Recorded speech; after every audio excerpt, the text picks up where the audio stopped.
Liberando sus frenos. Hace muchos años, cuando comencé a estudiar las emociones negativas, el punto más crítico que descubrí fue que no se puede hacer ningún progreso hacia la salud, la felicidad, el amor y el cumplimiento del potencial mientras se insista en mantener intactas las emociones negativas. Y lo único bueno de las emociones negativas, si es que tienen algo de bueno, es que las emociones negativas no son permanentes. Lo dice hasta Sigmund Freud, no hay un lugar permanente para las emociones negativas en el subconsciente. En otras palabras, son visitantes indeseados. Son hábitos negativos o patrones de respuesta negativos que pueden eliminarse, y el punto inicial para eliminarlos es entender de dónde vinieron y entender cuáles fueron los factores causales, volviendo a la niñez temprana, que desencadenó el desarrollo de las emociones negativas y nos han dado como adultos una predisposición a ser negativos de una u otra forma. Esto nos lleva al condicionamiento de la niñez temprana. Recuerden que ya dijimos que el punto inicial de los patrones de hábitos negativos compulsivos e inhibitorios era la crítica destructiva. La crítica destructiva es el gran destructor. La crítica destructiva destruye a las personas en su interior y las deja caminando en círculos por fuera. Muchas personalidades han sido minadas y destruidas, mucha autoestima ha sido puesta de lado como resultado de la crítica destructiva más que cualquier otra cosa que podamos imaginar. La crítica destructiva es el gran asesino. Ahora, ¿por qué es eso tan malo? Sabemos que los niños en sus primeros años y al ir creciendo tienen una necesidad tremenda de amor y aprobación de sus padres. De hecho, muchos psiquiatras y psicólogos han dicho que la razón número uno de la enfermedad mental en los adultos es el retiro de amor o el amor no expresado. Sabemos que cualquier persona con prestigio, una persona que es importante para un niño, tiene un impacto enorme en ese niño, y los niños hasta la edad de 6 años tienen muy poca habilidad para discriminar entre una crítica válida y una crítica inválida. Lo que esto significa es que todo lo que diga un padre o un pariente mayor o una persona mayor, cualquier cosa que diga una persona de prestigio o una persona importante para un niño es aceptada como cierta. Es aceptada como una representación válida de la realidad. Si una madre dice eres un niño malo, o si un papá dice eres flojo, si alguien dice no eres dependiente, o si alguien dice que somos estúpidos o tontos o feos, el niño no tiene capacidad alguna para discriminar entre lo válido y lo no válido. Ese niño acepta eso como una verdadera representación de la realidad. Va más allá de la mente consciente, va directamente al subconsciente y ahí se queda. Muchos de nosotros como adultos aún estamos viviendo en base a la información negativa que recibimos cuando éramos niños. Y después como adultos, ¿qué decimos? Pues decimos así es como soy, o siempre he sido así, o algunas personas dirán, pues es de familia, tu padre era así, los hijos son así, tu madre era así, etc. ¿De dónde viene? Nada de estas cosas es de familia. Por ejemplo, cuando estaba creciendo, mis padres habían sufrido la depresión y la depresión les produjo un impacto enorme. Y cuando hablábamos de comprar algo, lo recuerdo muy bien, mis padres se ponían muy tensos y decían, no podemos pagarlo, no podemos pagarlo, no podemos pagarlo, no podemos pagarlo. Tenían una mentalidad de carencia, esta mentalidad de no podemos pagarlo toda su vida.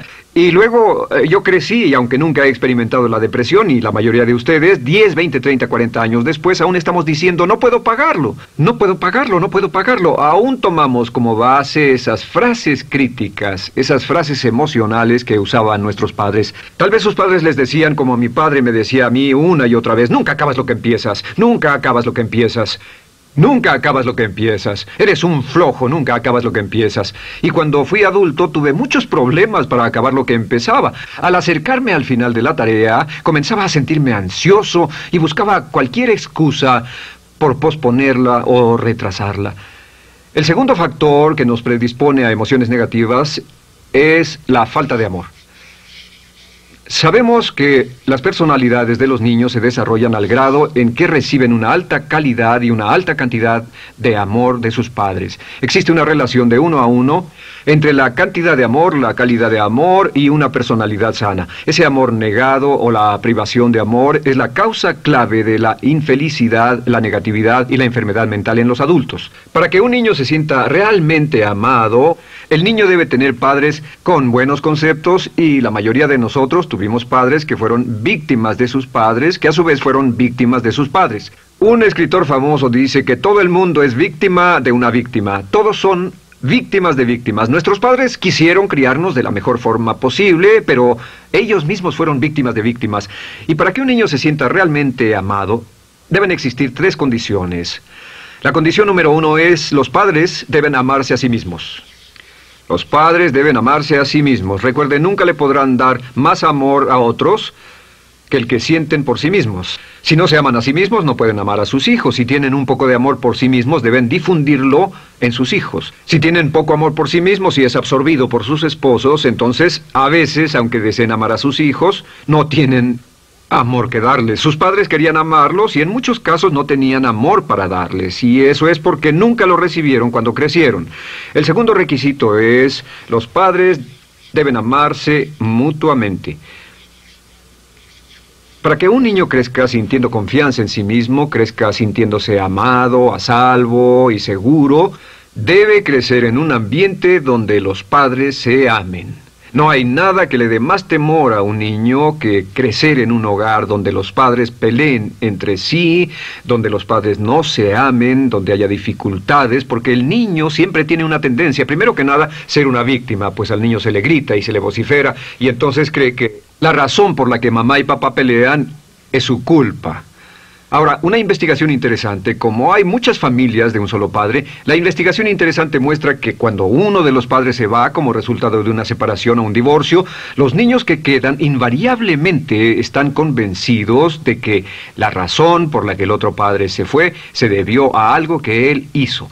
Y es importante que si un matrimonio o una relación va a terminar y uno se va a ir, que el padre que se quede les diga a los niños una y otra vez que la razón por la que la relación no funcionó no tuvo nada que ver con ellos. Solo tuvo que ver conmigo y con papá, conmigo y con mamá. No tiene nada que ver con el niño. El niño necesita oírlo muchas veces antes de que se sienta confiado y seguro. Y por supuesto, siempre es mejor que un niño sea criado por un padre que lo ama que por 2 padres que no se aman. Una tercera condición que debe cumplirse si no quiere que exista la falta de amor es que los padres deben amar al niño. Los padres deben amar al niño. Bueno, esto parece muy obvio y muy lógico. La verdad es que, y esto es lo más difícil para usted y para mí como adultos, que ni siquiera lo pensamos, que es posible que nuestros padres no nos quisieron. No porque no lo intentaran, querían amarnos y tenían la intención de hacerlo, desde luego, etcétera, etcétera, pero simplemente como tenían conflictos mutuos y problemas sin resolver con sus padres, y sufrieron la guerra y la depresión, tenían que hacer carrera y otras responsabilidades, nunca lo lograron totalmente. ¿Entienden? Esa fue la dificultad. Lo deseaban, pero nunca lo lograron. La única forma en que puede amarse a un niño es pasando una gran cantidad y calidad de tiempo con el niño. Tiempo en gran cantidad y calidad con el niño. 10 minutos al día no bastan. Los niños se consideran valiosos según el grado en que las personas más importantes en su vida pasen tiempo con ellos. Si las personas más importantes en su vida, sus padres, solo pasan poco tiempo con ellos, los niños concluyen que la razón para ello es que tienen muchos defectos, que hay algo esencialmente malo en ellos y que por eso sus padres no pasan más tiempo con ellos. Los niños no piensan con la razón, lo hacen en forma emocional. Solo piensan: mi padre está aquí, me ama, y si no pasa tiempo conmigo, él o ella no me aman. Y si cualquiera de esas 3 condiciones existió o más cuando estaba creciendo, los padres no se amaban a sí mismos, o no se amaban mutuamente, o tal vez no lo amaban porque nunca lo lograron, aunque querían, entonces usted debe haber crecido en conjunción con la crítica destructiva que se llama culpa. ¿Y qué es la culpa? Pues simplemente la culpa es un sentimiento de no valer mucho. ¿De dónde sacamos este sentimiento? Lo obtenemos cuando continuamente gente importante nos critica en nuestra vida y simultáneamente no nos dan el amor que necesitamos. Sentimos que no valemos mucho o que no valemos nada. Y un sentimiento de culpa nos lleva a un sentimiento de falta de mérito, falta de valor y culpa. Y esa culpa, ese sentimiento de falta de mérito, es el mayor problema del siglo XX, la principal fuente de enfermedad mental. Es la fuente principal de los problemas en las relaciones, la fuente principal de enfermedad psicosomática, la fuente principal de la mayoría de los problemas que afectan a nuestra sociedad. Es el profundo sentimiento de culpa y falta de mérito que se expresa o se esconde en los pensamientos o en la actitud: no valgo suficiente, no valgo suficiente. No valgo suficiente. Ya hablamos de la autoestima y de lo importante que es. La autoestima significa me quiero mucho, me quiero mucho, me quiero mucho, me quiero mucho. Las personas que han sido criadas con críticas destructivas durante su vida no solo no se agradan a sí mismas, no sienten que sean lo bastante buenas para nadie, y en muchos casos están llenos de odio por sí mismos. Se odian a sí mismos, se autocondenan o se detestan. Y verán que esto sale en sus conversaciones y sale en sus relaciones con otras personas. Las personas que no se quieren a sí mismas, aunque quieran tener buenas relaciones, simplemente no son capaces de ello. Las personas que piensan que no son buenas para nada siempre lo hacen aflorar, siempre será un problema. Ahora, ¿cuál es la razón principal de la culpa? ¿De dónde viene la culpa? La culpa viene de 3 fuentes negativas: padres negativos, influencias negativas o religión negativa. Una de las 3. Cualquiera de estas 3 usa la culpa. De la culpa se valen y aprovechan, en especial los padres y las organizaciones religiosas, por 2 razones. Una es el castigo. La culpa se usa para castigarnos. Cuando estamos creciendo, el castigar es la forma más fácil de hacer que uno se sienta mal. Nuestros padres nos hacen sentir mal castigándonos físicamente o sermoneándonos o regañándonos. Y el castigo es una forma muy eficaz de irnos conformando o de conseguir que hagamos lo que los demás quieren. La segunda razón por la que se usa la culpa cuando se practica en forma consciente, y algunas organizaciones la practican así, es para tener más control emocional en especial, porque se puede controlar a una persona emocionalmente con culpa y manipular su comportamiento. Hay muchas organizaciones que usan la culpa como una herramienta de control y manipulación. Si puede controlar a las personas con suficiente fuerza y en forma emocional, puede conseguir su dinero, puede conseguir su tiempo, puede conseguir su compromiso, demandar sus recursos, etc. Muchas organizaciones usan la culpa para aplicar un castigo. Muchas organizaciones de caridad que se anuncian por televisión, en especial las de causas benéficas que involucran a niños o a personas incapacitadas, usan un sentimiento de culpa. A usted le va tan bien que debe sentirse culpable por estas personas que sufren. O envíenos algo de dinero y eso se encargará de su culpa por un momento hasta que lo incluyamos en nuestra lista de correo, etc. Y la culpa es un estándar. ¿Por qué se usa tan comúnmente? Pues primero que nada porque casi todos nosotros la tenemos en mayor o menor grado. Y número 2, es fácil. La culpa es fácil. ¿Por qué nuestros padres la usan con nosotros? ¿Por qué nuestras madres la usan con nosotros? Nuestras madres pueden controlarnos con la culpa en un cuarto repleto. Nuestra madre puede controlarnos a miles de kilómetros por teléfono.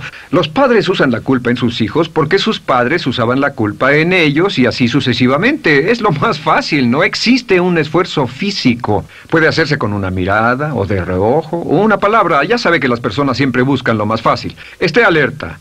Ustedes han sido criados en un ambiente donde se les ha hecho sentir culpa y casi todos lo vivimos.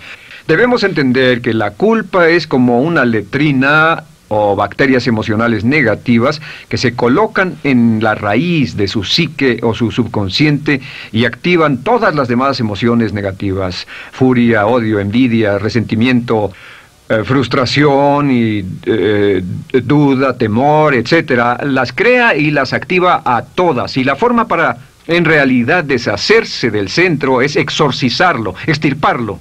Y es lo que vamos a hacer el resto de esta sesión. Primero, ¿cómo podemos saber si nos criaron con sentimientos de culpa?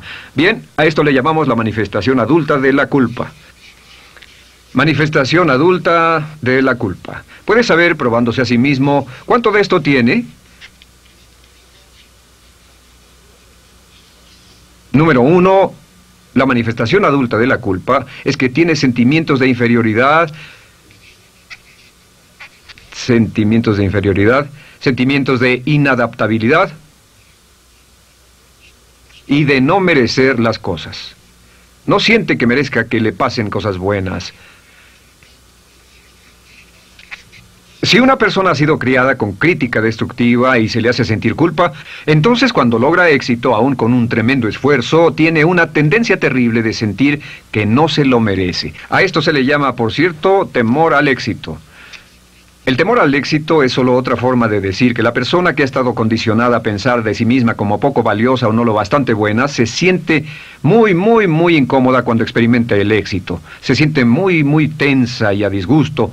Realmente si sienten demasiada tensión, comienzan a aspirar cocaína, a beber demasiado alcohol, se enredarán en comportamientos autodestructivos, tendrán una sensación tremenda de ansiedad, como si alguien fuera a descubrir algo de ellos. Hay un libro en la librería que dice, si me está yendo tan bien, ¿por qué me siento como un impostor? Tienen el llamado síndrome del impostor.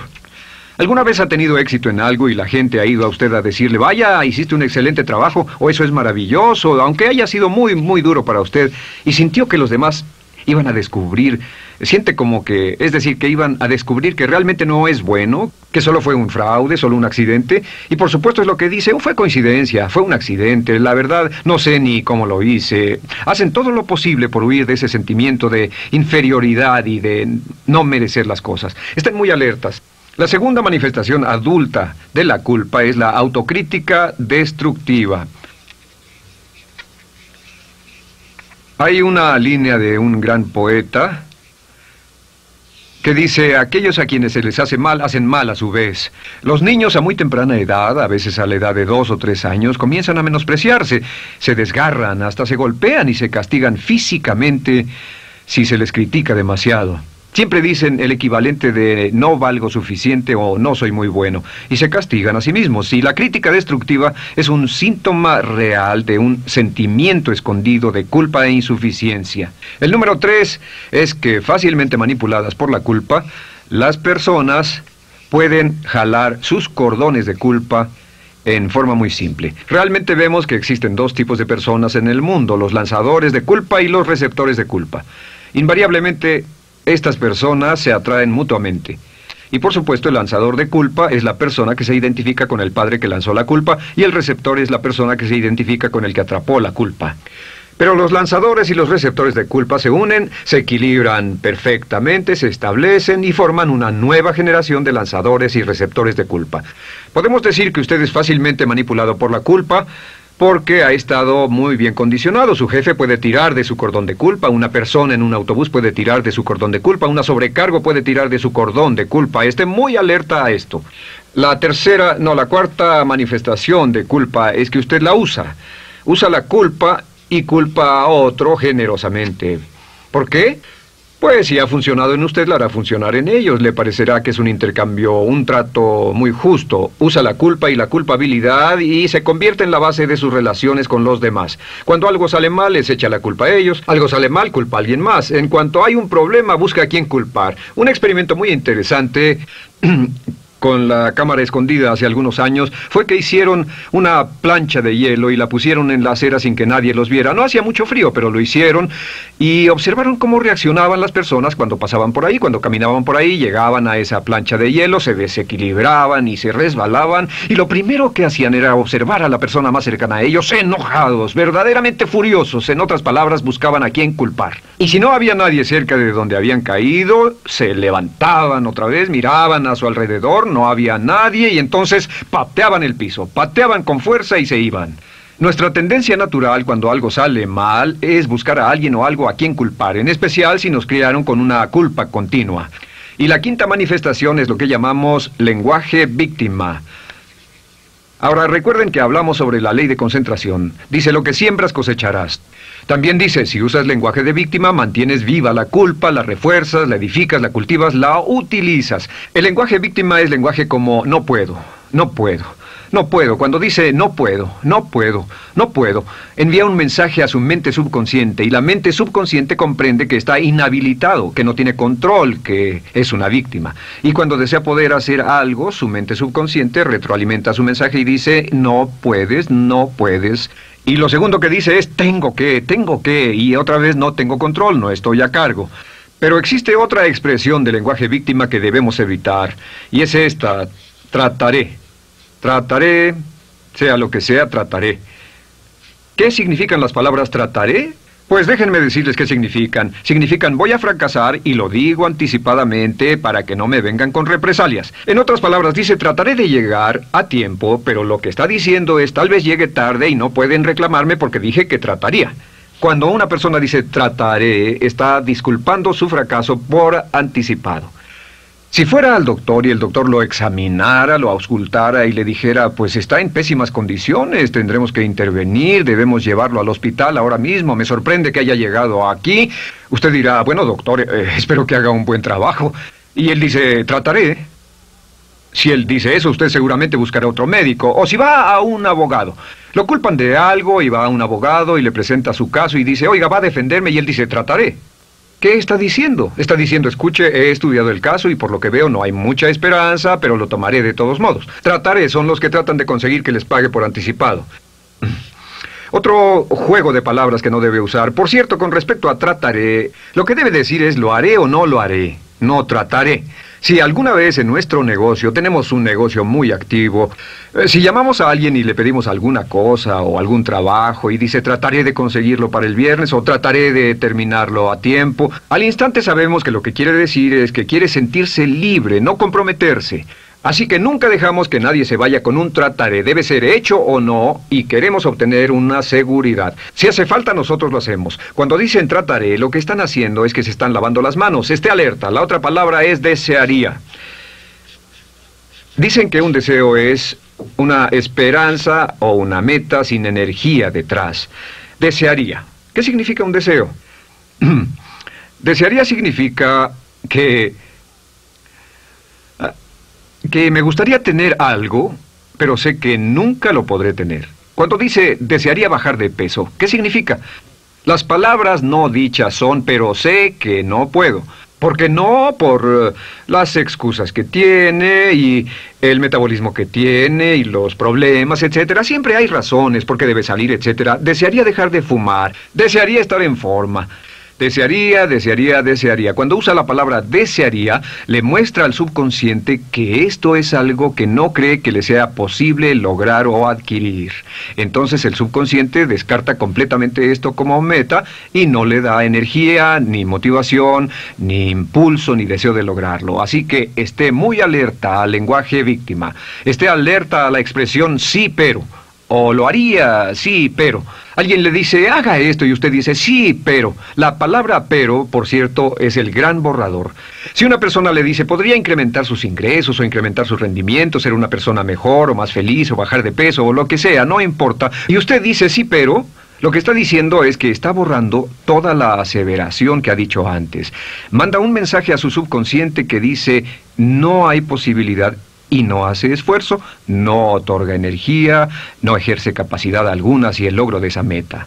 Y las personas que han sido criadas con culpa tienen 5 cualidades o 5 manifestaciones de adultos. Una es que se sienten inferiores, se sienten inadecuadas, sienten que no merecen que les pasen cosas buenas. Estén muy alertas a eso. El número 2... se autocompadecen continuamente, usan la autocrítica destructiva. El número 3, usan la culpa y la culpabilidad en ellos y en otros. El número 4, son manipuladas por la culpa. Y número 5, usan lenguaje víctima. Así que, ¿cómo nos deshacemos de la culpa? ¿No es sorprendente cómo se aclara esto? Este pizarrón, todo se borra. Tengo una varita mágica cuando me voy a sentar al escritorio. Entonces, ¿cómo nos deshacemos de la culpa? Para deshacerse de la culpa...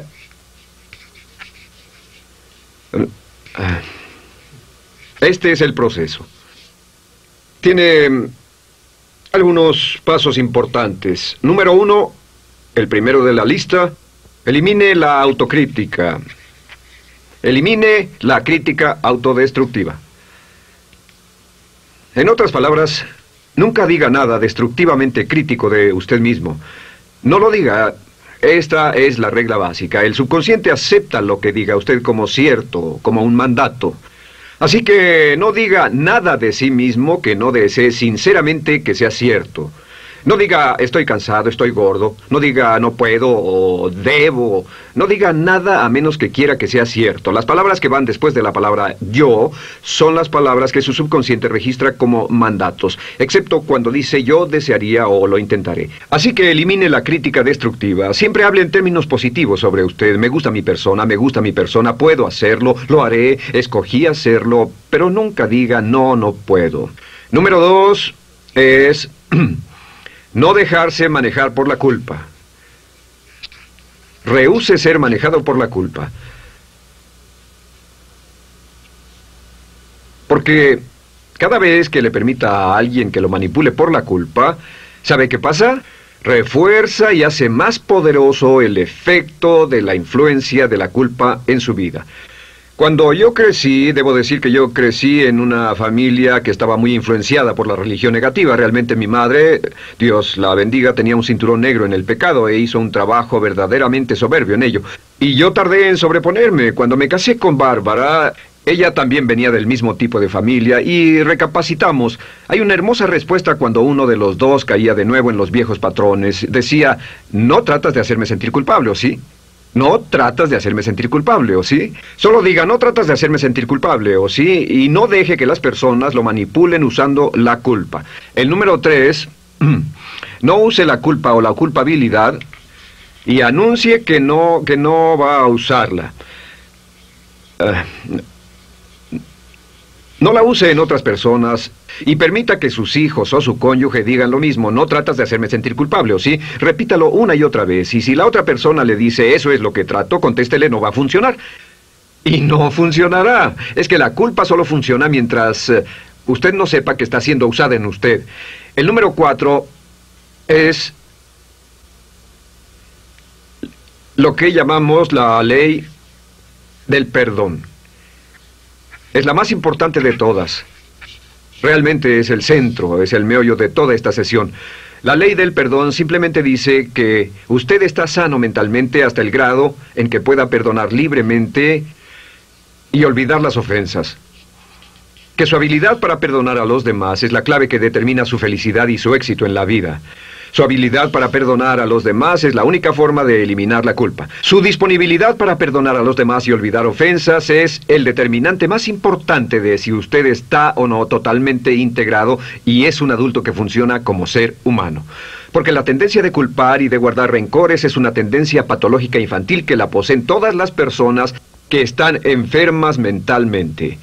La habilidad para olvidar, para perdonar libremente, es la marca del ser humano realmente iluminado. Ahora, acepte eso como real. Hay 4 personas a las que debe perdonar. Número 1, perdone a sus padres. Perdone a sus padres por todo lo que le hayan hecho para herirlo. La mayoría de nuestras investigaciones muestran que casi todos nuestros problemas como adultos se remontan a no estar dispuestos o no poder perdonar a nuestros padres por algo que hicieron que nos hirió. Perdónelos un 100%, escríbales, llámeles por teléfono, dígales, o cuando menos perdónelos en su corazón, pero perdone a sus padres. Número 2, perdone a los otros. Perdone a todos los demás. Perdone a todos los que lo hayan herido de algún modo, por cualquier cosa, y déjelo así. Ahora, hay muchos que dicen no puedo perdonar a esa persona por lo terrible que me hizo. Pero recuerde esto, el perdón es perfectamente egoísta. El perdón no tiene nada que ver con la otra persona, solo tiene que ver con su paz mental y con su propia integridad mental. Número 3, perdónese a sí mismo. Perdónese por todas las cosas débiles, tontas, insensatas y estúpidas que haya hecho, porque todas las personas han hecho cosas tontas, insensatas, estúpidas y ridículas, pero perdónese en un 100%. Y finalmente, la última parte de esto, si ha hecho algo que hirió a alguna persona, vaya a disculparse. Es sorprendente el hecho de vidas que se arruinan año tras año por personas que no tienen la fortaleza intestinal, las agallas y el valor para decir lo lamento. Una de las cosas más importantes es desarrollar carácter hasta el grado en el cual hacemos las cosas que son muy difíciles para nosotros, hasta el grado en el cual hacemos las cosas que sabemos que están bien, aunque sean difíciles, en especial cuando son difíciles emocionalmente. Y la clave para deshacerse de la culpa, la clave para ser una persona total y completamente positiva, es perdonar a los demás. Perdone a las personas con quienes ha sostenido una relación. Perdone a sus jefes anteriores. Perdone a los amigos que lo han herido. Perdone las inversiones que estuvieron equivocadas. Perdone a los jefes que lo despidieron. Perdone a sus padres. Perdone a todo el mundo. Desarrolle una actitud hacia la vida con la que rehúsa guardarle rencor a los demás. Solo repita una y otra vez: los perdono a él o a ella por todo. Los perdono por todo. Los perdono por todo. Y eso es todo. La clave para librarse de las emociones negativas es rehusarse totalmente a continuar con cualquier situación negativa. No olvide que es un acto muy egoísta, y será tan egoísta como usted quiera. El acto del perdón lo libera y libera a la otra persona y le garantiza que se moverá rápidamente hacia el cumplimiento de su potencial. Para tener éxito, una mujer debe ser mejor en su trabajo que un hombre. Golda